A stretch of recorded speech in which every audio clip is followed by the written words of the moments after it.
ক্যানিং থেকে সরাসরি আমার সহকর্মী পিঙ্কি রয়েছে, পরিস্থিতি জানবার চেষ্টা করবো। আর ঠিক কোন কোন তথ্যগুলো সামনে আসছে পিঙ্কি?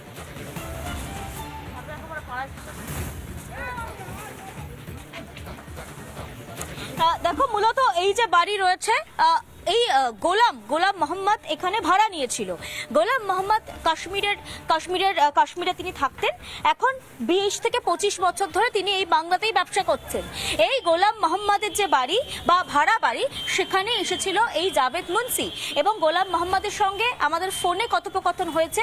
গোলাম মোহাম্মদ যেমনটা জানাচ্ছেন, 19 তারিখে প্রথম এসে পৌঁছায় এই জাভেদ মুন্সি এবং এসে এই যে বাড়ি রয়েছে, আমি একটু দেখানোর চেষ্টা করব। এই বাড়ির ভিতরে, যেখানে গোলাম মোহাম্মদের ভাড়া বাড়ি, সেই বাড়ির ভিতরে সে থাকছিল।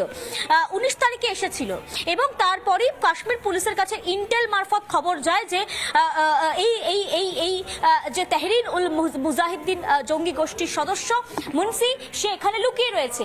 কাশ্মীর পুলিশ আসে, এসটিএফ এর সঙ্গে অভিযানে তাকে এখান থেকে গ্রেফতার করা হয়।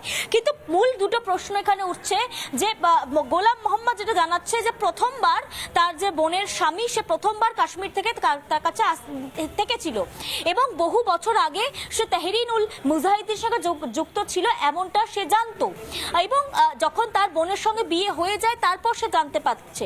কিন্তু কয়েকটা প্রশ্ন এখানে খুব সাফ ভাবে উঠছে যে এই জঙ্গি গোষ্ঠীর সদস্য এই জাভেদ মুন্সি, সে হঠাৎ করে এই সময় এখানে কেন এলো আর প্রথমবারের জন্য এই সময় কাশ্মীরে কেন এলো। পাশাপাশি এও জানাচ্ছে দিল্লিতে তার মেয়ের চিকিৎসার জন্য গিয়েছিল জাভেদ মুন্সি, দিল্লি থেকে সে বাংলাতে এসেছে। আমি একবার দেখাবো সেই বাড়িটা।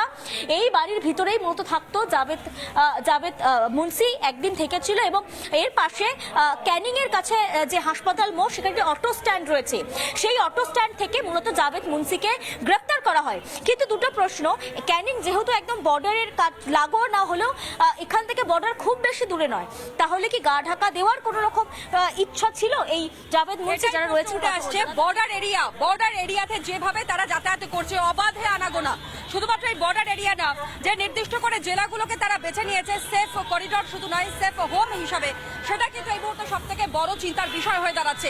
আর এই নিয়ে আমরা হচ্ছেটা কিতে আজ আলোচনা করছিলাম, যদিও সময় হচ্ছে ছোট্ট একটা বিরতির। ফিরে আসছে এক্ষুনি। নানা ধরনের কন্টেন্ট দেখার জন্য লাইক করুন, শেয়ার করুন আমাদের ফেসবুক পেজ, সাবস্ক্রাইব করুন আমাদের ইউটিউব চ্যানেল।